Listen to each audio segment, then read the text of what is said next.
What's going on, Dolphins? It is your boy Dillon, and I just did my playoffs and how to get there video with the updated, draft positioning. So make sure you check that out. This video actually, though, is as I had told you, I planned to do a further draft analysis for the past few drafts. I was gonna do one a week. This week is going to be 2018. The past 2 weeks, last week I did 2017. The week before that, I did 2016. Then I'm going to do 18, 19, and 20, or 19, 20, and 21 as well. Today is 18. So let's go ahead and jump right. Oh, I'm sorry. One more thing before I jump into that. I am also trying, hopefully for tomorrow, to get a Titans YouTuber collaboration going, so I will keep you guys posted on that. It's hopefully for tomorrow. We're just trying to get things scheduled and see if it'll work out, see if we can both fit it in at a good time for both of us. So I'll keep you posted on that. Stay tuned for that. In the meantime, though, let's go ahead and jump into this. So we are going to take a look. Let's first take a look, though, here. So it's going to be the 2018 draft class. Real quick, though, let's go ahead and pop over to my draft grades, and let's take a look at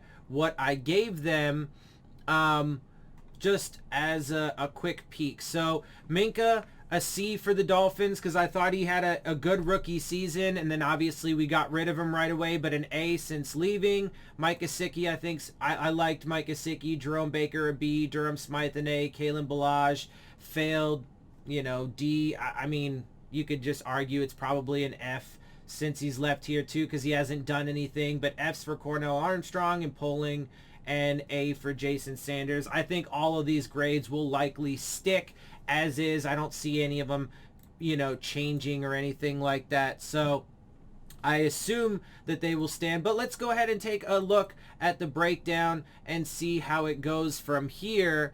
And we'll start with Minkah Fitzpatrick. Let's go ahead and pop back over to, here we go. Okay, so this is from Pro Football Reference. We're just going to take a look at his career. He is still currently with the Pittsburgh Steelers, obviously, right? So we're not going to look at that. So defense and fumbles. Okay, so real quick, we'll just jump down to the transactions. Traded away, blah, blah, blah, and he remains a Pittsburgh Steeler. He's obviously part of that back end on their defense. Okay, so let's take a look. This is the part that we really care about. So obviously his first 2 years were in Miami, sort of, obviously, because, that first year, he was our pick in 2018, right? And so 2018 was his rookie season. He did play that year, but then we got rid of him in 2019. So he wasn't really with us for very long in 2019. But anyway, he had 18 games. He had 2 interceptions for 64 yards, 1 touchdown. Let's see, he had 9 passes defensed and a forced fumble, and a fumble recovery. Let's see, 80 combined tackles, 51 solo, 2 tackles for loss. Pretty solid stats there for the very limited time. It's like I said, I mean, it says 2 years here, but it was basically just the 1 year, right? Because we didn't really get like anything out of him before trading him as far as production on the field, because we traded him pretty quick in 2019 as part of that very, rapid, teardown. So, and he's been in Pittsburgh ever since. But for that 1 year of production, because that's the thing, some Dolphins fans in their, battle against Minkah Fitzpatrick, the Dolphins fans who want to say that he was just being a crybaby and blah, blah, blah, which I think is total bullshit. I don't see why he would want to be as a competitor. The team is fucking intentionally tanking. Why would you want to be here? And also, yeah, bro, they tried to use him at, every position on the fucking defense, and that's not really what he's suited to. And if he doesn't want to do that, I get not wanting to play fucking both safety spots, all 3 corner positions, as well as all 3 or 4 linebacker positions, depending on if you're in a 3-4 or 4-3 alignment. So I totally fucking understand that. I am on his side with that. But, you know, a lot of Dolphins fans like to shit on him. And, you know, one thing they will say too is, which is not even true, is that he didn't have a good rookie season. He actually did have, and because this was all his rookie year. So anyway, after that, you know, with the Steelers, he's played in 44 games, started every single one of them. He's got 11 interceptions in his 3 years now with the Steelers for 225 yards, 2 touchdowns, a long of 96. 25 passes defensed, 3 forced fumbles, 4 fumble recoveries for 77 yards and a touchdown there. So motherfucker is killing it, but we all know that. He's an all-pro safety, right? So it was a good draft pick, and that's why he gets an A for me after having left the Dolphins. Because, and when you look at the pick that Greer picked, yes, he picked Minkah Fitzpatrick, and it's fabulous, and he was good at the evaluation, and he's turned out to be a wonderful player. The problem is he's also the GM in charge that allowed him to walk out the door. So, you know, and that goes for a number of players, right? And that's part of the reason why it's important to do a grade for the Dolphins during the time with the Dolphins. And honestly, for his 1 year, you could probably give him a B, honestly. I gave him a C, but you could probably, there's a good argument for a B, upgrade that to a B, because he did actually have a pretty damn good rookie season. So anyway, but they let him go. And so, you know, that has to be taken into account with the evaluation, right? So, but anyway, Minkah Fitzpatrick, a B for his time with the Dolphins and an A afterwards, because it was a good pick. It was a good evaluation. And he is performing at a high level in this league. All right, now let's move on. I do want to try and breeze through this. So obviously, like I said, I gave Mike Gesicki an A. For obviously he hasn't left the team yet. He's still with the team. So I gave Mike Gesicki an A. I always liked the pick, and I actually was a huge fan of the tandem of Mike Gesicki and Durham Smythe, because I understood the vision. Mike Gesicki was always, you know, they hoped that they might be able to get him to be better at blocking and stuff like that. And Adam Gase certainly tried, and he improved marginally, right? But the point and purpose was always going to be Mike Gesicki was going to be that special receiving tight end. And yes, because he's not good at the other things, doesn't run, you know, crisp routes, he is a bit of a luxury. But if you just properly build the team up, you know, around him, or just, you know, not around him per se, but if you just build a well-rounded team, then you can afford a luxury like Mike Gesicki. And so, you know, I just think it's a shame that we have to have this talk when we could just be like, yeah, he's a dynamic weapon for us on pass catching weapon for us on offense that we can afford, because we actually have an offensive line that protects well, and we don't have to have tight ends who also can block. We can afford to have one tight end who's just a pass catching specialist. So, you know, I liked it, and I liked that because, you know, and Durham Smythe, he's a darn good pass catcher as well. He's not Mike Gesicki, but he's pretty solid, and he can be your blocking tight end, and I understood what they were doing. All right, so for Mike Gesicki, obviously he was taken in the 2nd round, and he was our 2nd round pick. He's been with us the whole time. 62 career games, 29 started, 308 targets, 193 receptions, 2,182 yards, 11.3 per reception, 13 touchdowns. Let's see, you know, and I mean, pretty damn good. You know, again, we know who Mike Gesicki is. You know, I personally don't think they're going to keep him. I think at most they're going to franchise tag him. If not franchise tag him, they'll let him test the open market and stuff. But I would like to have Gesicki around, although I agree right now he is a luxury pick or a luxury piece because we have so many other holes on the offense. You know, but I liked the pick. Good pick.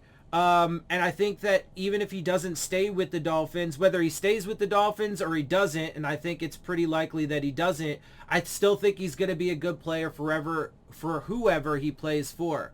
All right, now Jerome Baker, let's take a look at him. Real quick, my personal, now I gave Jerome Baker a solid B. Obviously, he hasn't left the team yet. He's still with the team. I give him a solid B the reason why I can't give him an A, even though, he was a 3rd round pick, right? And, but the reason why I can't give him an A is just because to me, he's a little bit too limited. And we saw it. We saw it the first half of the season and the second half of the season. I mean, congratulations to him, by the way. He did get Defensive Player of the Month for December, so congratulations to him. But he could have been doing a lot better earlier on this year if they were just calling the right defensive schemes, right? And I've talked about this. So he was terrible in the first half of the season, and now he's been phenomenal. And why? Because they changed the defensive scheme and play calling that they've been doing, right? So, but that's really where he's an off the ball blitzing linebacker. That's really, and then he's good to help get, chase guys down. Like, he's fast, and that's why he accumulates a lot of tackles. He can be one of those gang tacklers, right? He can be one of those extra hats that get to the football. But you want him to primarily be an off the ball blitzing linebacker with, some limited coverage thrown in there as well, right? And that's really about it, bro. He's not a thumper. He's not particularly great in run defense. Like, he's just meh. And he's not, his read and recognition's not all that great. Like, he's just whatever. And so I do like Jerome Baker. And again, I give him a B.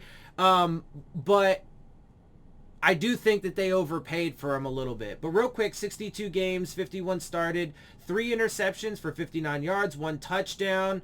Let's see, 13 passes defensed, 5 forced fumbles. Let's see, 16 sacks. Ton of tackles. I mean, obviously he generally leads the team in tackles, so that does say something, right? Like I said, I think he deserves an honest, straightforward B from me. So 22 tackles for loss, 34 quarterback hits, right? So pretty solid numbers there, and from where his draft positioning is, I think that he deserves a solid B. I do like Jerome Baker, but I also do believe that they did overpay for him.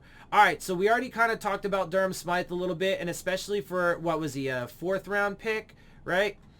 So Jerome was 3rd, yeah, and so Durham Smythe was our first 4th round pick. This draft overall, I think, was pretty fabulous. When you just look at the players themselves and you just grade it on its face like that. Now, again, it depends a little bit on, if they've already left the team and so on and so forth. But overall, this was probably one of the better drafts of those first 3 during the Adam Gase years. So just real quick, Smythe has 61 games, 39 started, 90 targets, 68 receptions for 611 yards, 2 touchdowns.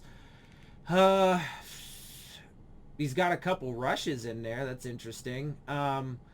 Let's see. Yeah, I mean, decent numbers for what he is, right? I mean, again, we know what he is. What did I give that? I think it's a Durham Smythe A. Yeah, I mean, from round 4 and for what he gives you as an all-around tight end and, as a compliment to Mike Gesicki, I love it. Great pick. Like I said, I really like this draft. This was definitely one of the better ones. So let's keep it moving. Kalen Ballage, obviously not really much there for us. And it looks like, I was going to say, he does appear to be with Pittsburgh as of right now, but he's not really doing it. I think did he get injured? Hang on, I can't remember. So I guess no, he's just been on, oh no, wait, this is 2020.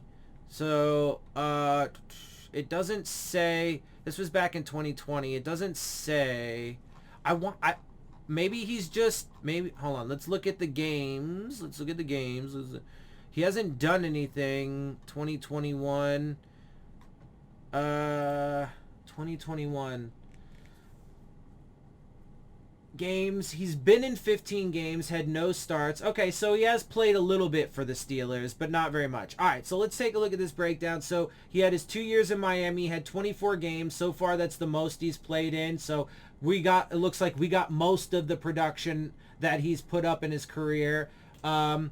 6 of those games were started, 110 rushes for 326 yards. That's his highest total, 4 touchdowns. Yeah, and again, I think for, being a 4th round pick, I think we saw some potential out of him in those first couple years, but obviously nothing really that stuck out, and he obviously didn't stick with us for very long. It was just those 2 years. So, you know, I gave him an F. You could maybe argue, like, upgrade it slightly to a D if you want to be generous for just those first couple years. And also because, you know, he's a 4th round pick. It was a mid-round pick. But you could kind of argue that one either way. And then, you know, but afterwards, for sure an F. He hasn't really done anything, obviously. He hasn't really found any kind of footing in the NFL to this point. So, kind of, you know, not a very good one there. Again, I think at best you could probably argue a D grade for him. Cornell Armstrong, I don't think he's even in the league anymore. Let's see if he happens. 2021, the last thing I can see here is September 7th, 2021, Texans waived him. And I don't believe, doesn't look like he has anything from this year. I believe he's out of the league, and we didn't get anything for him. So, you know, I gave him an F grade. Not very much there.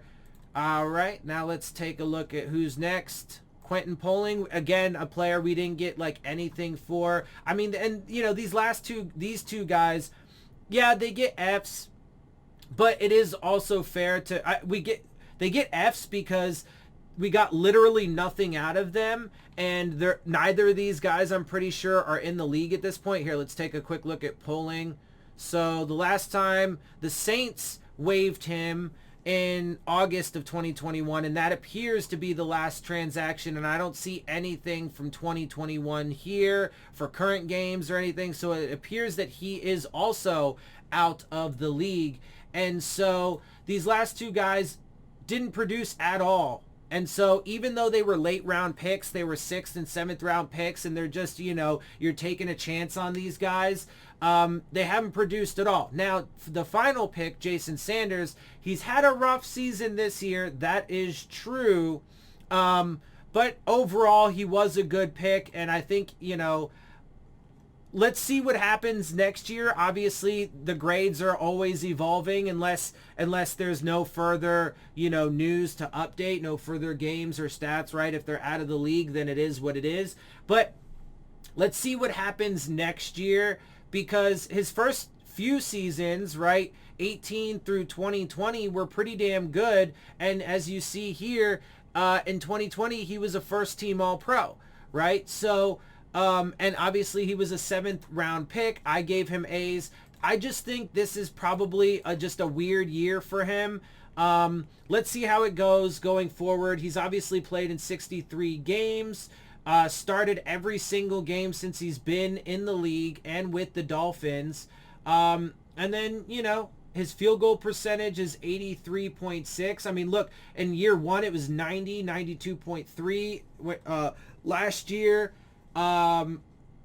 his second year, though, it was 76.7. This is his lowest this year. Overall, it's still, so, you know, we'll see how things go. I mean, pretty decent numbers overall still. And again, for a 7th round pick, you definitely still, I think he still deserves to have an A. I don't see why you would give him anything other. Again, let's see how he does next season, and let's see if he can bounce back and have more of the All-Pro type of year. If he ends up having another down year, like if he has back-to-back down years, then, you know, that'll start to change the conversation a little bit and maybe start to drop that grade. And if he can't seem to break this, I mean, so far, I mean, it's good year, not so good year, not so good year. So hopefully he breaks that little bit of a trend as well going forward. Hopefully he can, you know, do better next year and be at that more All-Pro level and then continue that consistently. And then I think it'd be pretty clear and easy to say he deserves the A grade. So that is about going to wrap it up for the 2018 further in-depth analysis of that draft class. Overall, I think I gave it, let's see, what was it? I closed it out. The 2018, overall, it was a C/B. That includes, you know, the time after for some of these players like Minkah Fitzpatrick, for example. I mean, he's the only one because we still have Gesicki, Baker, Smythe, Balaj, Armstrong, and Poling aren't here. Balaj Balaj is still in the league, Armstrong and Pulling or not, and Sanders obviously is still here. So overall, pretty solid draft. Like I said, I do think that was one of the better, certainly out of those first three, and out of all of the drafts, I think it was pretty solid. And you know, again, when it comes to Chris Grier, man, he's had a lot of good picks, but he's also let some of these players walk out of here, and he shouldn't have. So it is a really complicated discussion when it comes to Chris Grier. And here's the final thing I'll say on it is I think he is a pretty good evaluator of talent, and he is pretty solid overall with picks, but I just don't think he has the right temperament and overall mindset to be the GM, because he doesn't seem to have the balls. First of all, he defers way too much to Brian Flores in this particular instance, and maybe Adam Gase in the past one, although I think Adam Gase is proven to be a pretty damn good evaluator too, because his one draft with the Jets was pretty damn good, the Mekhi Becton draft. Anyway, but he doesn't have the balls to say no, you know, when it comes to picking a player like Noah Igbenogany. That was clearly a Brian Flores pick, and it was clearly a reach in the first round. Or, you know, Brian Flores' decision to let Minkah Fitzpatrick go, and Grier obviously agreed to it, right? He had to agree to it. So I think he should, and those are a couple examples in which he probably should have put his foot down and had the balls to be like, no, bro, these are going to be bad decisions, and, you know, it's not going to benefit us really in the long run. So, you know, no. But he's not that kind of guy. I think he's, you know, overall solid. Like, I would give him, when it comes to his drafting, because he still has a ton of misses too. A ton of misses, right? So, you know, when you look at these objectively, and it's throughout, it's in the first round, the mid rounds, the late rounds, all through. So I think overall, when it comes to his evaluation and his actual picking, I give him a solid C, maybe, you know, a B, solid B. But it's some of that other stuff that goes along with it that he's not very good at. And he's also not good at helping bring in the right coaches and stuff either to help fill out this coaching staff. So that's not all on the head coach. The GM also has, you know, a part to play in that. So I don't think he's the right man for the job. But if you're objective, when you just look at the players that he's picked, he has done an overall good job. I just don't think he's right for this organization and the rest of the things that go along with it, but we will see how it plays out. All right, with that, let me go ahead and wrap up. Before I do, make sure you check out the Rave On Sports App, the new fan-driven sports app for all your sports, whether it be basketball, baseball, football, college, whatever you like, they got it. And they're looking to enhance your game day experience with live play-by-play coverage, live chats with other fans and content creators like myself, as well as giving you an arena to dispute all of the bad and terrible officiating that we have seen for quite some time. So look for the links to that in the description box.